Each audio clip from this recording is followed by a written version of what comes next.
Dire team ban.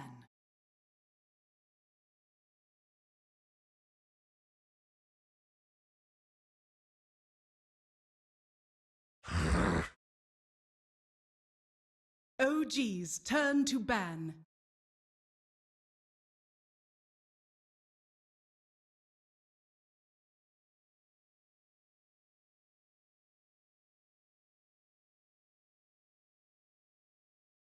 Ten seconds remaining.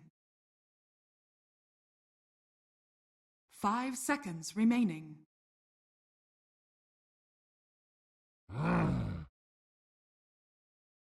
Dire team ban.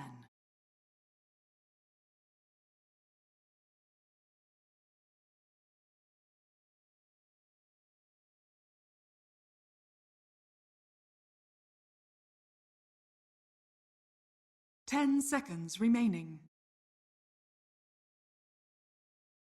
5 seconds remaining. Reserve time.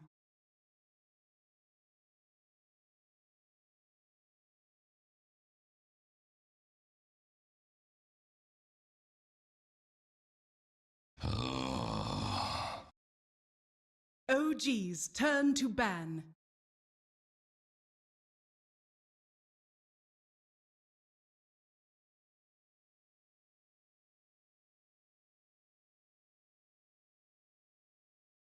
Ladies and gentlemen, hello and welcome back again to DAC 2017. We're going to be taking a look at more Group A action, and believe it or not, we're going to be taking a look at a game between the top two groups in Group A. Team Empire versus OG. I'm Lyrical, joined as well by Cap. Cap, how you doing? I'm just sitting here with a grin on my face because I can't believe we're talking about Empire being a top 2 team in their group, but they are. Yeah. they really are. It's just because of the tie system that Empire got themselves a win in day number 1. That's huge. 10 seconds and now, honestly, they just need to I think they just need to break even against every team. You know, if they just kind of tie against everyone else, then they'll be happy. And the first big step would obviously be tying against OG, who are currently well, actually, I believe they're undefeated. They are. I think that they've played 2 games, if I'm not mistaken, or two. They played best 2 of yesterday, but 10 did they play this remaining. morning at all? I think this is their first one. So yeah, 5 seconds and then a little bit later on today, they're going to play another match. I think that it's against LFY. Yeah, that's right. We're casting that one, aren't we? Yeah. So, those are the 2. Initially going into this group, I would say those are the 2 of the lesser teams. LFY and Empire. Yeah. So OG have already taken on bigger threats and 2-0'd them.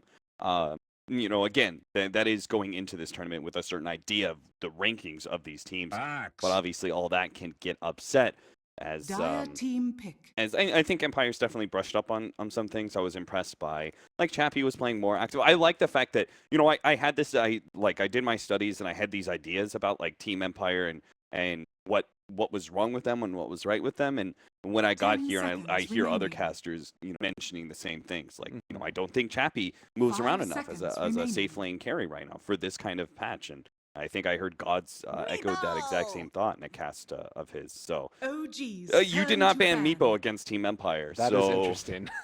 I'm sure OG, like, I'm sure they do their homework. They're hardworking, right? So I don't think this comes as a huge surprise to them.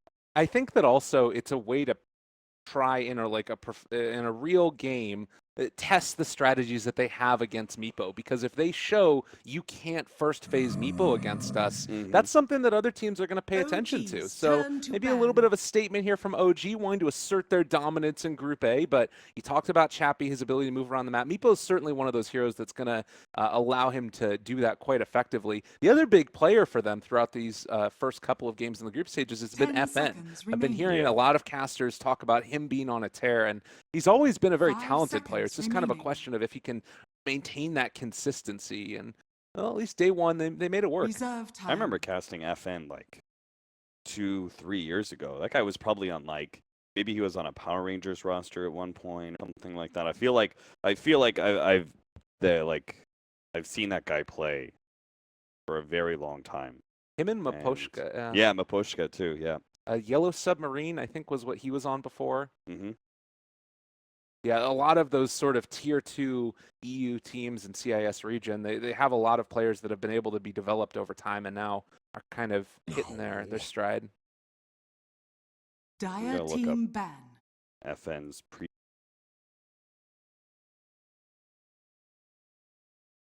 I mean, the other thing also, just real quickly while you're doing that, we have a Visage Axe first 2 picks from OG. Like, they're doing what they want to do. Nobody else is 10 taking Axe seconds in the first remaining. phase. I think it was, again, just in response to this Meepo, 5 or seconds the remaining. idea that it could come out. It's quite evident that it's something they would want to run for. He was in Power Rangers Reserve time. in 2015 for like a month and a half. Or no, longer than that. Sorry, it separates between arcade Power Rangers and Power Rangers. So Got it. he was there for a little while at least. And then before that, the first team that I remember, I don't recognize some of these other names, but New Team 123123. That is a name. I definitely remember sitting down at Join Dota and being like, New Team 123. Come on, they couldn't have come up with something. Come on, guys. What is that? OG's turn to I'm actually going to check out that roster now because I want to see if. Not the most innovative in team names. Yeah, but- because I remember that team was actually pretty well stacked. It had Team FN and it had Yoku, who was like Yeah. super. He got super good shortly after that, and was a big hit on Team Empire soon afterwards. Seedoy, Go Black, it was a Go Black team, and No Fear. all those guys are incredibly talented. 10 Yeah, seconds remaining. at one point in time, all of those players had 5 serious relevance in seconds the remaining. CIS region. He's got the experience for sure. He is now going to get time. taken. Another kind of interesting response to the Meepo, a hero that's going to build up all these stat items, has naturally high base magic resist as well. Natural Order is going to be quite effective against that. Yeah, certainly, and you've also got percentage-based damage coming out from the Earth Splitter, which is going to be very effective versus the Meepo. I think Meepo's just not an agile enough hero to be able to quickly react to the stomp. That's it's like. He throws down the spear and he's going to start stomping. Everyone else can control the heroes to try and move away as quick as possible. You can't really move a Meepo like that just because the Meepos kind of like bounce into each other and block each other and stuff. So it's an interesting response so far. I think all of their heroes are actually quite adept at dealing with Meepo. Team Empire probably looking this and going, 10 like, look, seconds we got an remaining. opportunity to 1-2 Meepo. Most other teams aren't going to let us do this, and this is 5 also versus seconds OG. We remaining. need an edge. You can't Right. just go into this and play normal. You need something special. And this Reserve is time. one of their, this is the secret weapon for Team Empire that's not so secret. Yeah. Well, one thing that is, I'm not sure if it was Empire that I saw do this, but there was one team that ran a Meepo and a Silencer together. And what they ended up doing was they stuck Meepo in the mid lane for the first 2 levels. Silencer zoned him, and then Meepo went straight into the jungle, and Silencer became the solo mid by his own right. And I don't know if that's something that they could think about going for here, but it would be another way to add to some efficiency there Lena. for Team Empire. Do you think that's a possibility, or is it maybe too greedy? Dire Oh, no, team absolutely. I pick. think all Meepos it pretty much abandoned their lane at some point in time in favor of the better efficiency and safer farm that's found in the jungle, and that opens up a lane for a support. It's kind of similar to like the way that, say, Safe Lane Lifestealers 10 operate. seconds You pick up remaining. a certain level, and you usually want to start jungling a little bit to open up a 5 lane for like a seconds Warlock or remaining. something like that. So it's just like Alchemists, Storm Spirits, all these kind of heroes are Reserve going to time. eventually go back into the jungle just simply because it's safer. You don't want to give the enemy team that opportunity to get an easy gank on you. OG now get more direct firepower. The Lina also giving you pure damage once you have that Aghanim Scepter, so something that is, again, going to ignore the Meepo's magic resistance, even if the Elder Titan isn't there. So I really like OG's lineup, and they're probably just going to get themselves some sort of pretty decent scaling core. Right now, they don't have a tower hitter. They don't have like a big pushing hero. So they either get like a fast hero that adds a lot of pushing power and they end the game pretty quickly, or they get more likely, I think, more of a late game style hero. Ursa Warrior. It's going to be an Ursa. from Empire. OGs In turn my to eyes, this ban. is like the tried and true answer to Meepo, though, as you're mentioning. You have the single target burst damage from multiple damage types with Visage Birds and Lina, as well as the AoE control with Axe and Elder Titan. The thing I'm kind of curious about is this too 10 overcommittal seconds for the Meepo himself? Like, is the rest of Empire going to be able to pick up the 5 slack if seconds Meepo does get a remaining. little bit shut down, or is that just not the way this game is going to play out?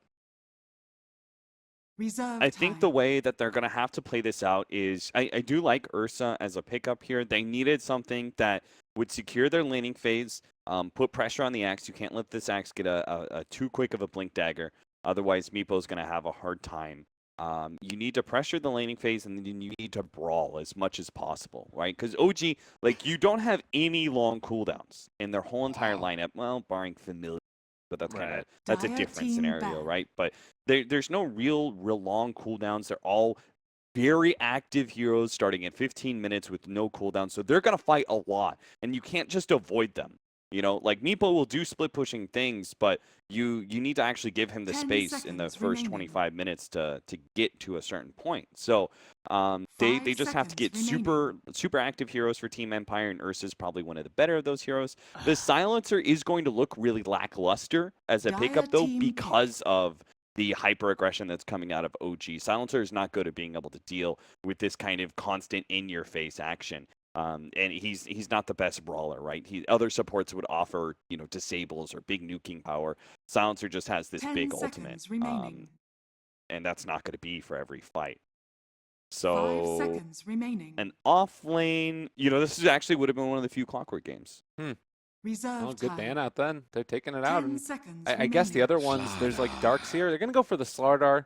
It seems like a OG's good turn to pick. plan, and OG are going to take the Terrorblade as the last pick. You talked about low cooldowns. Metamorphosis is a bit of one, but I think it's also sort of offset by the fact that Lina, if we do see that Bloodstone build again, is going to have a low death timer on top of the low cooldowns. Probably longer cooldown Light Strike array than her actual death around that level 10 mark.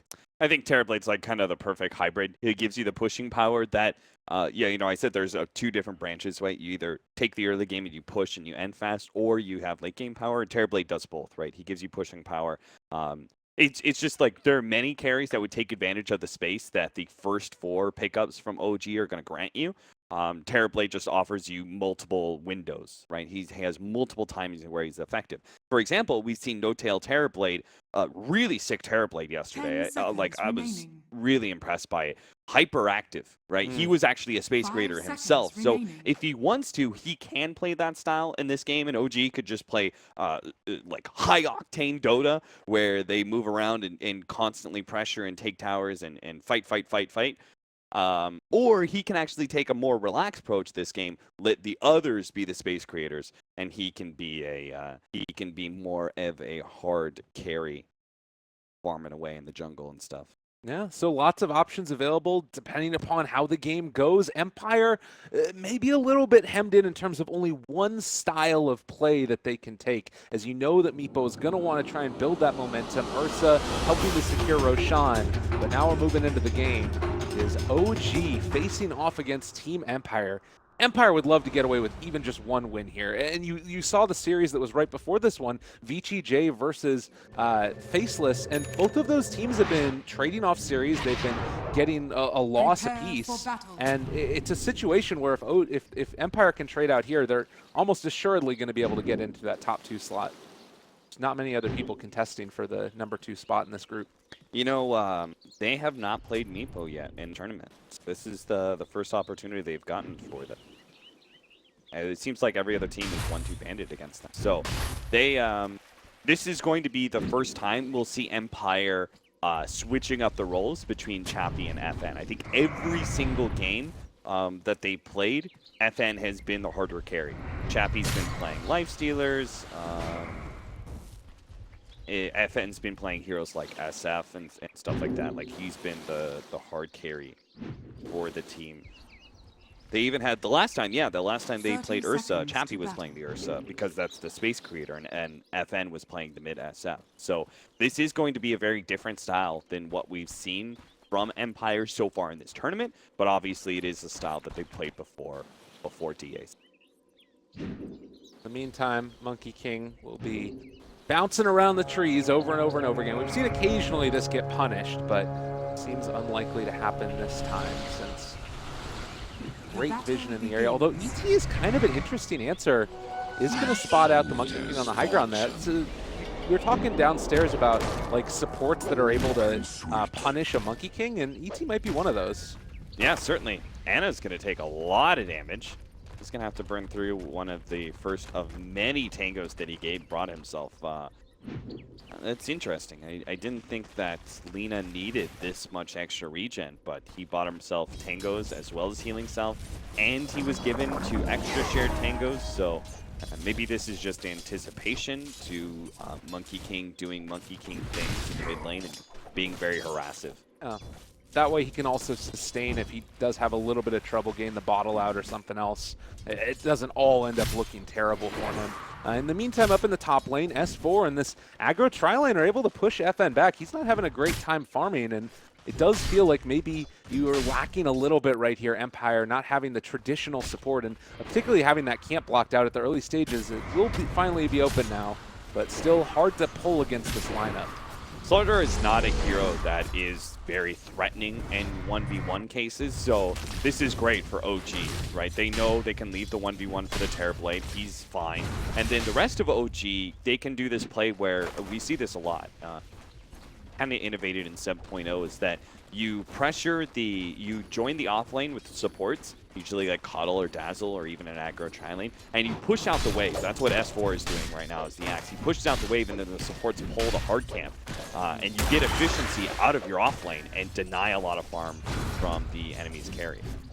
You talk about there not also being a threat. You can see very much evidence of that. No-Tail sitting with so much armor, 12 at this early stage. They're really not able to pressure, and that allows them to continue these pulls consistently. So Arcane Curse gets thrown out onto a couple. Not really going to be too much damage, but they need to be a little bit worried about No-Tail as the dives could start coming under tower soon. Yeah, I really do think they're... well, actually, they're kind of running out of firepower. Ghost Stick doesn't have any mana, so... maybe they're okay with leaving, but I wouldn't be surprised if they rotate a support back down to bottom lane. They just get S4, you know, a strong start where he gets close to his Tranquil Boots and he has like level 3. Level 3 is like one of the big pickups for an Axe because it means he has a big damage increase in counter Helix as well as having Berserker's Call. Or even Battle Hunger. I've seen it a couple times. We get it at level 2 just to help shove out the opposing support that tries to harass you away. Meantime, Chappie, he's going to be able to finish off a little bit of extra CS in the jungle, but now you've got Empire in the area looking to apply some pressure. Not even range as of yet to catch on to Ana, but there's always the danger. You need to be careful about that. It did look like Meepo still saving a point. Could go back for a point to Earthbind if he wants, or just more into Geostrike. Yeah, if an opportunity presented itself, right, if Ana was a little bit too far forward with the Monkey King hovering around, they could very easily kill Lina, but... what is Monkey King? What are you doing there? Showing off. Down. He just does Monkey King things. He pops down in the enemy's jungle, shows himself, but it doesn't matter because jump onto trees whenever he wants.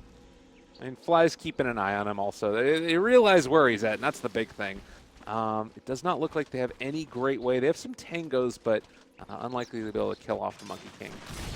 Or, I was about to say, I was like, I wonder if S4 is just going to go for a guess on one of those trees. Not yet. Jarex does come down to the bottom lane, help secure No-Tail's farm a bit more. The Visage Axe dual lane is fine enough. You don't want to tri-lane too much because you start cutting into the experience of the Visage. Visage is a very level-dependent support that can accomplish a lot in the mid-game if you do have the farm to back it up. Needs a cloud. Well, in the meantime, rotating towards mid a second. I don't believe that Monkey King spotted him there, but just going to stick around for the moment while we have a couple of bounty runes getting taken away. Jarek's able to snag one over there with the early boots picked up for him. Visage still sitting here. They're going to rotate in, trying to go now onto the Lina, but there's going to be a lot of damage coming out. Soul Assumption as well isn't quite going to be enough to find the kill onto Chappie. So low, not dead as of yet though. Just 23 HP, and it looks like with the second Meepo, they might even be able to run down Ana. Throw another Light Strike array, but there's the jump forward, the Monkey King coming in as well, has a boundless strike, turns and is able to hit it onto there, but now the last word comes back. They're able to draw first blood, killing off the Monkey King. Chappie barely left alive. That fairy fire. Yeah, that was a sick fairy fire play. That was really well done by Chappie. You can see why teams are supposed to 1-2 ban this Meepo against them. Sick plays so far, good micro. And you just understood the nature of the hero, the extent in which he can just run into the enemy. Yeah. Well, CS4 down here as well is taking a lot of damage from FN. The Bearman is mad and trying to kill him off, but he guesses the wrong way, or possibly just did not want to chase it too much further. Might have died with the battle hunger on him, but I was about to say, if S4 actually just ran towards the shrine and activated, he might have actually been able to kill FN, but S4 does play a pretty dangerous game there, challenging the Ursa underneath the creep wave. They are going to find the Monkey King. Yeah, this is a long duration stun. They've got the call after the fact as well, so that should be enough for a kill. They take down the Monkey King. They'll be happy about that. Tranquil Boots and another 400 gold is there for S4. He's even got himself a nice stack to work through, the shrine to activate shortly after. Everything looks pretty good for OG in this lane phase. Dire's middle tower is under attack. 2-1, 6 minutes in. You can see that is still a little bit of a net worth lead into the favor of Empire. Just again, based off of how well this Meepo has done in the lane so far, 47-2, including the jungle creeps, as opposed to the 35-0 of Delina. Just a little bit more efficiency coming out because he's able to have access to that jungle. I think Ursa and Meepo are pretty farmed, and their Slardar is a lot of CS as well. Of course, he got the early 1v1, so he's going to get some early treads. Hopefully translate into a relatively fast Blink Dagger, though. That Blink Dagger timing is going to be really key, so I would actually like OG to start making a rotation down to bottom lane pretty soon here. I'm not sure how. Maybe Ana makes a TP rotation, or he goes for the 8-minute rune at bottom lane and then slides into that bottom lane for a gank. But I would like them to shove the Slardar out a little bit more. Just because that timing that we were talking about earlier, where you have to create space for the Meepo, that's going to be most effectively found through Empire's Blink Dagger on Slardar. Okay. Well, and I think that, you know, they haven't really been able to pressure that Ghost Stick Slardar yet, and it does feel like that, like you were saying, it's a pretty imperative that they do it. But I mean, does it cost them anything moving down here, or is it just like need to wait till you get the levels up on Ana and find a moment to actually go for the rotation? It's just like a crime of opportunity. Right? Okay. It's just like, you know, if you see the opportunity, you should head down that. Quick little dunk. They'll be able to take that one down. Mid lane, we did have the ET move in, going to scout out to see if anything was going on over in Roche, maybe expecting that there could have been a play in that direction, but Meepo's just still farming away, building towards that first Dragonlance, and almost going to have it completed now. Yeah, I'm kind of surprised they checked out Roche. I don't think Meepo can do it yet. I think he needs the third Meepo in Dragonlance, or you can really do Roche on with This is a big play. Great timing for this. Strike Ray just randomly. No, they got him. They had the bit ward down. I don't know why. They must have had a sentry just to see if there was a ward placed out for the Meepo. And then, because I don't think they knew about that. They picked up in the bottom lane. They didn't have any vision, so I think that was just scouting for a ward and ends up finding an Invis hero instead. It's still a very you know, scary moment. Meepo's getting the farm that he needs, but it does feel like OG are going to have those tools that they need to deal with it. So we do have some movement down here towards the bottom lane. Monkey King is showing up. Fly trying to run out of here, but is going to be under fire and soon to be brought down as well. Good pickup there. Radiant's middle tower is under attack. They're still getting about as much farm on the Axe. In fact, he's, what, 700 gold ahead of the Slardar. Kind of be expected because Axe jungles so efficiently. So he'll have his Blink Dagger, so maybe instead of Ana making that rotation down to bottom lane, I didn't really expect Axe to have a 10-minute blink, so I guess the first rotation was from him. Well, they're going to be taking down these Ancients as well while their Tier 1 tower is under fire. So OG trying to make the best of it. Would you say right now that Empire are the ones that are able to more effectively take Radiant's the team bottom fights tower is under until attack. that Blink Dagger comes up? Until that Blink Dagger, sure, because Ursa's so strong, but not anymore. Oh, well, Boundless Strike. They still are able to catch here onto the Slarder as well as the Monkey King, and now Light Strike right comes through as well. They're starting to bring Ghost Stick low, and he is going to end up possibly burning down to the Soul Assumption to finish it. Radiant's middle S4 tower grabs is his under Blink attack. around the same time here, so Jarex runs into 2. It won't matter though. Money to burn. Should be fine here. They juke the other direction. Still dealing a bit of damage. Ana will force him back I was with about Light to say, he Strike, has right? Laguna Actually. Blade. You can just execute that guy at any point, but holds on to it for now. Maybe that's for the best with the Meepo actually still lurking around the corner. What I liked about what Empire did is they seemed pretty clear as a team what to do with Meepo strategies, that the 3-man push into the bottom lane, if you force multiple rotations by OG all the way down there, right, it's a lot of distance to get back into where Meepo's usually farming. This whole entire jungle area is usually where Meepo's at, these 2 areas. So those are the 2 cores you want to create space for right now. So I think that was a smart little play there by Empire, putting those heroes down to bottom lane and then backing up kind of at the right time too. We keep on seeing these movements too by OG in towards the Roche pit just to check to see if it's being taken, because Ursa's playing off the map in those areas that you were just talking about as well. So it feels like right now OG, they're just very cognizant that that's something that could be happening and want to shut down any access that they might have to it. Kind of, I mean, it works out okay for Empire though, because they're not actually moving in to go take Roshan. They're trying to wait to win a team fight first, I would imagine. It is coming at a hefty price, though. They're losing a lot of their outer towers. Mid tower and safe lane tower gone by 11.5 minutes. And No Tail's even going to put a good chunk of damage onto this tier 2, it seems, as nobody from Empire wants to rotate over. They're kind of baiting out FN right now with this fresh Blink Dagger picked up by Chappie, but no one from OG is taking the bait. Instead, it's a smoke up. This was not scouted, I don't believe, by OG, and now the wraparound is coming. Chappie looking for that initiation. There is an Invis rune picked up for Ana, though, so we should be fine. Oh, no. Oh, that's really unfortunate for them. And now the counterplay comes out. The big axe call Global is there as well, though, and they are going to be able to run him down. Nice combination coming in from FN, able to find that kill. Ghost Stick in the meantime. They're going to try and run him towards the south side. Chappie takes down Fly over here. Ana going for the kill on a meatball. They are going to be able to connect onto it. So comes out of the Invis in time to use that Laguna Blade. Good thing that he saved it. And it looks like Ana trying to run away again, but you have Ursa up on the high ground. They're chasing him down. Is going to be able to find that kill 4 in the end. They're going to end up dropping across both teams. Yeah, great use of the global silence there. S4 found a decent initiation, but there was no follow-up. He couldn't get enough spins to execute anybody, and he obviously didn't have Culling Blade because of the global. So he jumps in, but there's no follow-up whatsoever. That said, it's expected. Global silence was used, a very big key for Team Empire in team fights. What you should do as OG now is not let that deter you in any way. You should just revive, go right back in, and start playing aggressive again, because this time around they don't have anything to stop your initiation. As if on cue, they're going to move in again. They have Metamorphosis up for No Tail if he wants to join in these engagements as well.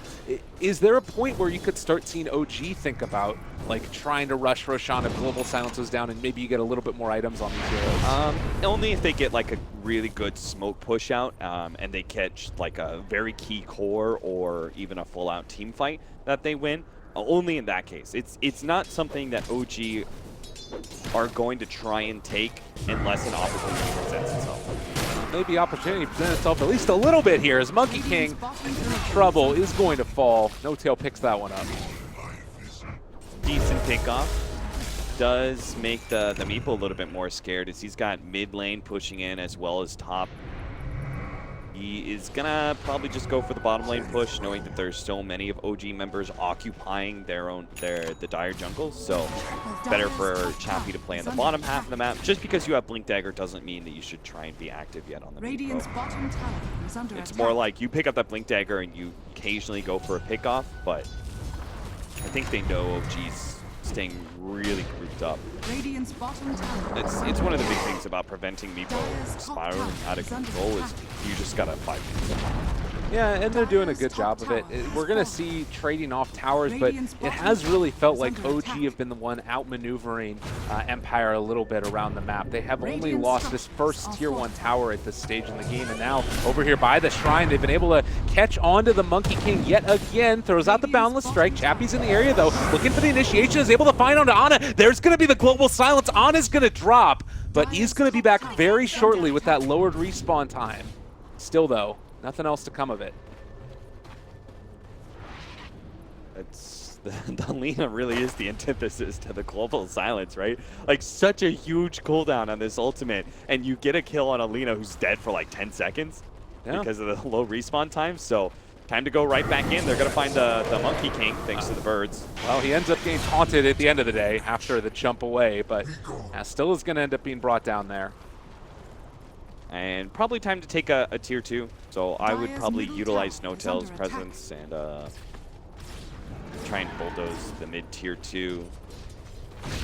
Kind of opens up the Roshan taking possibility a little bit more for OG as well. There's still that outer shrine that you have to worry about, but if you can start limiting some of these outer structures, it makes it harder and harder for Ursa to feel comfortable taking that Aegis.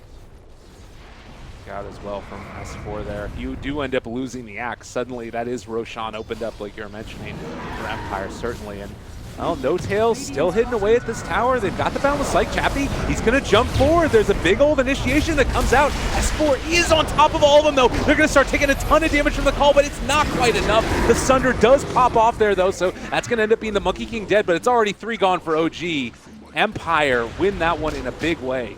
I think Dotail actually made an uncharacteristic mistake in that he tried to back up instead of just fighting. Because he had a Metamorphosis up with the right kind of call. I think he should have just looked to execute one of those meepos. You could see one of them got away pretty low HP. And if he just fought immediately, maybe he could have gotten that kill. Probably would still die, but it would have made the trade-off a lot better for OG. Probably trading 1 for 2 or 2 for 2 even. In the end, though, Empire win that fight. They get an Aegis. They have Global Silence coming back up in 10 seconds. This is their opportunity to take the mid-tier 1 tower. I really think they should force this fight, even with the Terrorblade coming back up. They know there's no meta. They know they have their big cooldown spell. So it's falls in their court, and they should try and dunk on OG as many times as possible here. You can't ensnare the familiars? No? Apparently not. All right. New every day there is. You know that that spell is like literally comes from Warcraft 3 as a spell to catch flying units. Yeah, well, I guess it's not working anymore, but they're Chappie on top of both No Tail as well as Ana. Oh god, they're in a lot of trouble though. Chappie dropping very low. They're able to turn it back around. Still going to try and escape from that, but it is going to be the Aegis burned. FN on top of Jerix as well, trying to bring him down. Enraged up and brought down, but Chappie jumps forward again. Everybody caught in the nets, the poof, the death. They're out of there, but you do have Ana who's going to be coming back in just a second, trying to get in with the rest of the team, but isn't going to end up happening. Now Fly in trouble. Chappie jumps forward, gets that kill as well. They are just all over OG. And Empire looking quite strong in this one. Go Team Empire, man. Ooh. That, man, if Empire managed to tie out with OG, yeah, they're going to look so good for that, like, probably second place slot in their group. This is pretty good. OG are probably thinking, like, this is why everybody bans it. This is why, guys. This is why. I mean, Chappie's about to have himself a sheep stick now. Like, he is incredibly farmed and hitting that stride. Level 20 now, so he's getting the extra attack speed, has lifesteal built into himself. You know what the best part is that I like this item choice by FN. Well thought out. Blink Dagger, he got the initial Morbid Mask, right, because you always need that as an Ursa. Gets the Blink Dagger. Now he's going to go for the Desolator. It gives them some real bulldozing power, taking these objectives, because Meepo's going to start controlling the map. He's going to split push really well, and he's going to be a big threat, just being able to get the boom, insta-kill, whether it's pickoffs or leading the initiation on a team fight. If they can translate that into faster kills with the Ursa having Desolator, as well as taking some of these objectives, and they can close out this game probably about 35 minutes. Because Meepo lineups do have a timeline. You know, they do actually drop off if you start going too late. So Empire has a decent advantage right now. They need to secure that advantage by taking some of the rest of these outer towers. So they need another, like I would say it's a good opportunity for them to smoke gank pretty soon, push out, get another pick off or team fight that lets them take the rest of these outer towers, control the map, and start thinking about ending the game. I mean, you can see it also with the item selection that you've got. Silencer is going back for the Pipe of Insight here. So you start to go towards those items that are going to help mitigate the outspam that you have on the rest of OG. It allows you to press for high ground more effectively in that way. All in all, this is feeling like Empire have designed a great draft around the Meepo in spite of all of the quote-unquote counters that you have on OG. But that's still a question of finding those right fights. And Axe is always going to be an issue. Terrorblade, if he gets the Metamorphosis off and can just beat away at one of these heroes, it's going to spell a lot of trouble. Although Ana is down to 6 Bloodstone charges as well. Good time to smoke up, push out. Empire, you're reading my mind. That was a Dire and Radiant scan in the same area. I'm not sure if the Radiant scan picked up something, but it does feel like OG might know. Oh, they might run into No Tail. That's an Invis rune. They didn't end up breaking smoke on him. Now they realize that they dropped the ward down. Still looking. This could be huge, but now they might be running into the rest of OG. I'm not sure if this is going to be good enough. They are on top of No Tail. And there it is. They've been able to catch him. Global comes out as well. They've been able to take down No Tail. Now going to take down Fly. Empire finding pickoffs and soon to take objectives. This Silencer Meepo combination has worked out so beautifully. OG, and it's also a problem that OG, they did try and get aggressive when Global Silence is on cooldown, but I think it was a combination of OG didn't try hard enough, and also Empire had some pretty good realization, like the ebb and flow of this game and when to play passive and when to push out and make aggressive smoke plays. Because it's easy for me to sit here as an observer and have all this information and call for smokes at certain times, but it's a lot harder in the fog of war, both literal and figurative, to try and play out and make the correct calls at the right times. And I think that also it's that same type of thing, thinking about item selection too. And oftentimes people think about like a Meepo going for an Aghanim Scepter. I really like the choices that he's made here. Foregoing it, it's something that we've seen more and more people do with Dragonlance becoming popular. Now immediately going into the Sheepstick with the Wind Dagger as well. It's worked out beautifully, and they've constantly got the answers that they need. Next great item choice is the Aghanims on the Ursa. You can pop that while you're called by the Axe, or say like an Elder Titan Stomp is unavoidable or something like that. You want to make sure that you can always pop this in Rage when you need it. So great choice there.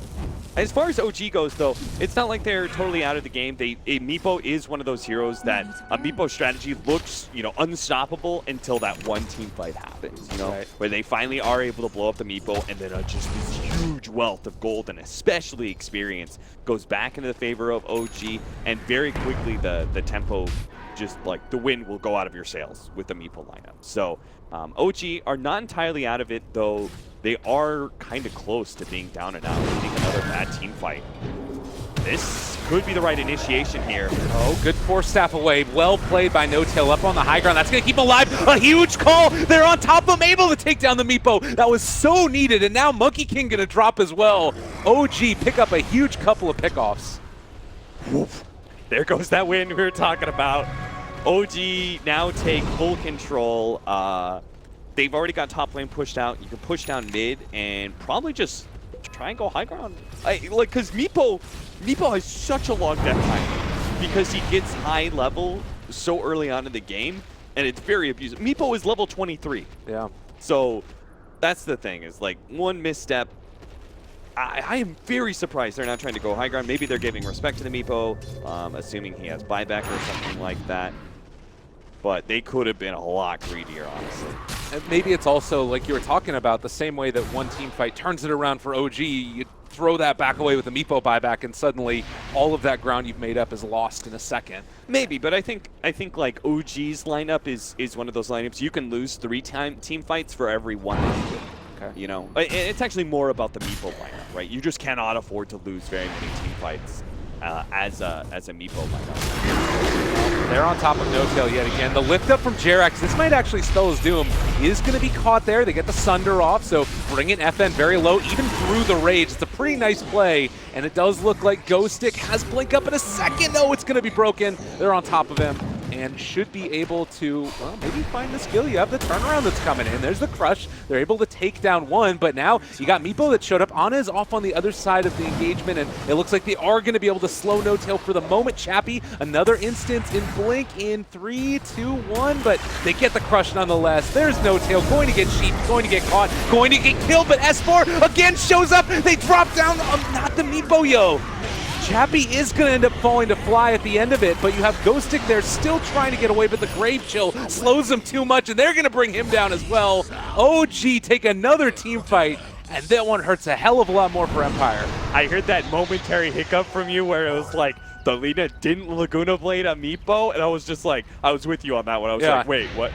You didn't try and pop the Meepo? But hey, it all worked out, right? They got the spins. The Visage came in and finished off that one low HP Meepo that they needed to kill, and boom, OG, they, like, look at the way the net worth graph, like, dropped so dramatically. You know, it was like 7,500 gold lead, and they had 15,000 experience lead at that point in time, and it's just up and up. 2 team fights, 5,000, probably like 6,000 gold and experience gained for OG over the last 5 minutes. And it's also hitting the stride with Ana now, where you have the Boots of Travel as that third item, which honestly makes her almost a newish type of hero, because you have the low respawn time, and then you can immediately get back into the fight. And I think that we saw a game a little bit earlier. It was the, I'm not sure who it was that was playing on the mainstream, but they had the OP Lina suicide to heal up Burning to stay alive. Yeah, that was cool. Yeah, you can do the same type of thing in this instance and immediately be back in the engagement because of those bots. Yeah, we've already seen there was that mid-fight. Empire won it, but it was like they killed the Lina first after the Meepo initiated, poof, poof, poof, and they did a bunch of AoE damage. And Lina, of course, you know, pretty squishy, and you want to target her first. They focused her down, and she just healed everyone else up. And it was like you could see that effect, and that effect's going to be more potent later on in the game when you're struggling to actually pop these heroes. Stick there, S4 waiting for his initiation, but already FN on top of him. Not going to be able to blink in. They take down that axe. The call not going to save his life. Jerax gets a nice stomp off. No-Tail has already gone into Metamorphosis. They're turning to fight, able to take down Ghostic. Maybe going to be able to find a little bit more as well. Jerax does have another stomp in 2 seconds, but can they make it hit? It looks like it's going to happen. Chappie possibly going to drop again. No-Tail aggressively force-tapping forward, and they find the kill. Monkey King going to be the only one that can run away, but King are gone as well. No-Tail on a spree, and Empire does not have the answer. They know about Monkey King in the jungle and the trees, but they're just not even going to worry about it. There's better objectives in mind. First and foremost, Roshan, then go from there. 70 seconds on the clock for a Meepo, and you'll probably have, well, I'm not sure if they'll have Metamorphosis long enough to go high ground, but they can at least get some good control of that with this extra life. So OG, it seems like there's going to be no, I'm not even going to say miracles, we'll just say upsets.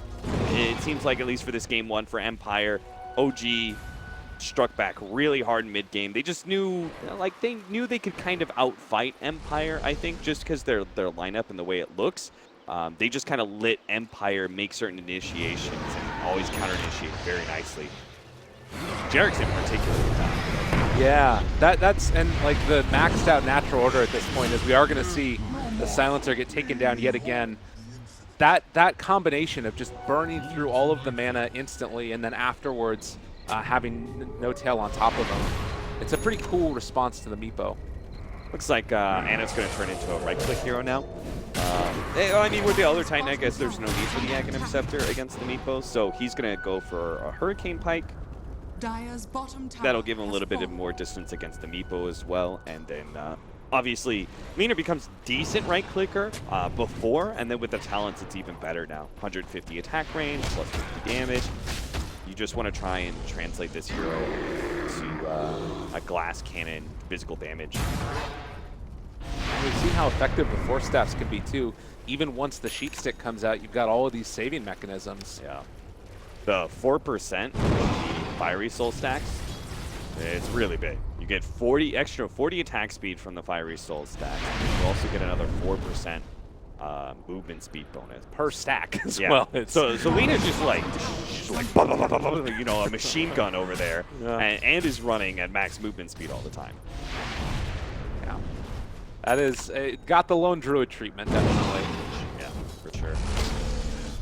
And That's going to be hard. Like, Meepo's such an initiation-focused hero, right? But there's only so far Dyer's Tagger bottom can get tower you. is under attack. Yeah, and maybe it's, again, talking a little bit of just about losing that momentum for a moment. It definitely felt like there was that time where they could have gone, but those two pickoffs in the jungle where they just went a little bit too deep. It's up, suddenly switching back around, and now every damn person has a force staff. Dyer's bottom tower is Basically, under or hurricane attack. pikes as well. They can still, Has fallen. Empire can still do something here. They still have the big combination, Global Silence and Proof. Even if it's not as effective as it once was, the right initiation can win it for you. You know, just bursting down the Terror Blade, getting the Scythe on Dyer's him, bottom and bursting him tower is down. under attack. And our Ursa is still decently strong. They really need BKB. Nice burn. That's the problem, is that OG drafted such a fight lineup. Kind of makes me think of the way EG did with that Lifestealer and Poker, right? Is that they just had such strong team fight, and no matter how much split push and stuff you have in this current meta, you can't end the game without a team fight.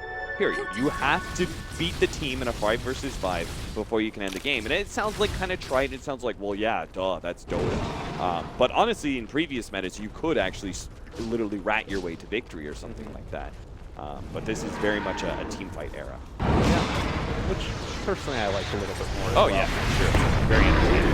And then pops the Enrage with the Aghanims, is going to be pulled back in a second time, though. Yule Scepter, after that happened, and I mean, it's not going to end up mattering. He's still so squishy once that Enrage is down. So, another nice pickup, and OG ready to storm high ground. They have literally a force staff on every hero on their team now. And if you have, like, an initiation that comes in from Chappie, they're just going to be kited away. Not really great answers. Ana hitting from low ground, incredibly far away. There's one force staff use, another force staff use after the fact. Go stick. Man, you weren't joking about that. Yeah. This is just picked up his from the courier. I mean, it's a good answer, right? Yeah, it's a very good answer. Because they're so dependent on getting the initiation and bursting down a hero. You delay that in any way, and it just cripples the whole entire technique that Empire's trying to employ. It's 900 range that you get pushed, right? For force staffs, is that am I silly here? 900 range? That's not too far. 600 units? Yeah, okay. 600 units. So they can get pushed 3,000 units with the force staff. That's what we're talking about here. Go, go, go! Now I want to see OG line up. Yeah. You know, like, 4 heroes decently spaced apart, and they just push one hero, down a lane, and then at the end that hero pushes himself. Great. Well, in the meantime, Empire needing to make something happen. They're going to be going in for a pickoff play. They can't take the fights 5-on-5. No Tail is going to be the one that they find. Jump forward, the Hex. There ain't no force staffs here, mister. No, wait, never mind, there is. But they're still on top of him and controlling him up. There's going to be the net down as well. He's stuck down there low. He's going to push step up, but still going to drop. And it does look like they're able to control up Fly for the moment. The Earth Splitter doing a lot of damage to Chappie. Fly jumps forward, but isn't able to find the kill. And now Axe calls, kills one, but is it going to be enough? Ghost Stick still there. They don't quite get the crush.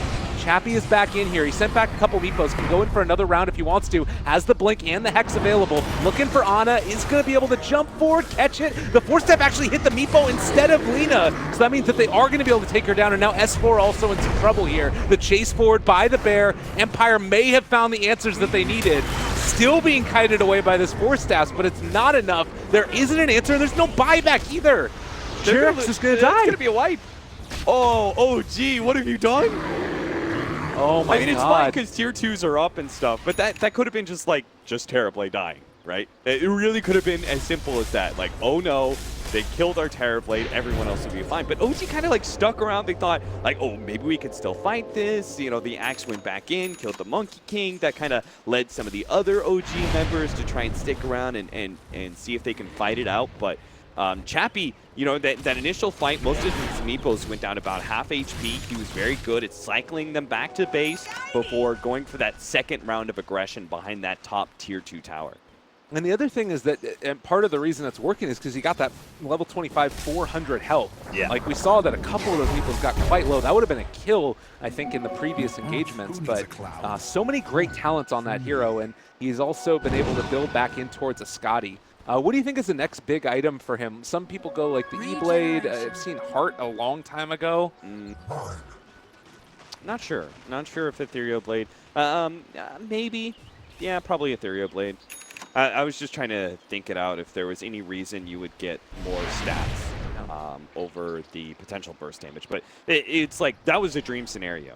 They need to do that every single time, which is jump on the Terror Blade, burst him down. So then when the rest of the enemy team, that OG, like they file in, they try and deal with this Meepo, but after the Terror Blade's already dead, they're going to run out of firepower at this point just because the Meepo is so tanky. Yeah. And they need sustained damage at that point, which is obviously where Terror Blade is supposed to fit in. So Empire gonna continually try and catch him out as much as possible. They also have to fear that eventually Ana will turn into a right-click damage dealer, though right now he is trying to work on his next item to deal with the Link Scythe-a-bite Meepo. Yeah, that makes sense. You need to make sure that happens. I like the movement around Chappie again, trying to finish off these towers whenever possible. I'm also curious if we're eventually going to see Empire going back to the bots on him to allow him to go for those, constant split push. It's a scary against the lineup that OG has because of all their pressure. Does the game plan change that much for OG the way they want to try and take it? Do they still keep on going for 5-on-5 engagements? Yeah, I don't think this game changes too much for them. It's kind of like the resilience. Just need to have some mental resilience and say, okay, just because we lost this team fight doesn't change anything, right? It's just like we were talking about before. They won a team fight off of global silence. That doesn't change anything. You don't revive and then play scared because you lost a fight. You need to stay mentally strong and just go back out there and win the next one. So I don't think anything really changes for them. Probably just protect No-Tail in his positioning a little bit more. If No-Tail's going to be farming, remember that like half circle I was talking about earlier? Push out some of your heroes so that the smoke.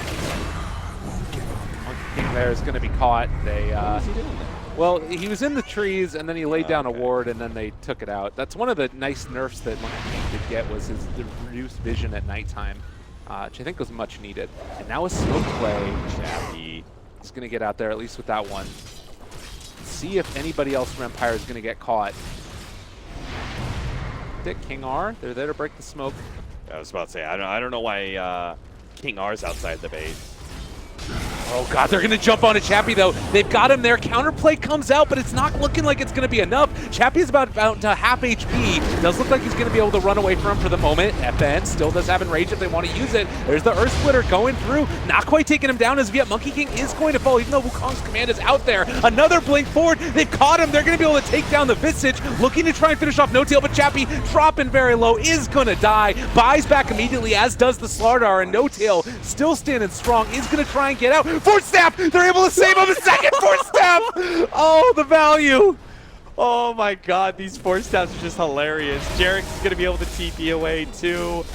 I mean, when they initially went for S4, and that was also, I think, a mistake inherently by Empire, but they got jumped on, they popped Global Silence, and they committed a lot to try and chase down S4.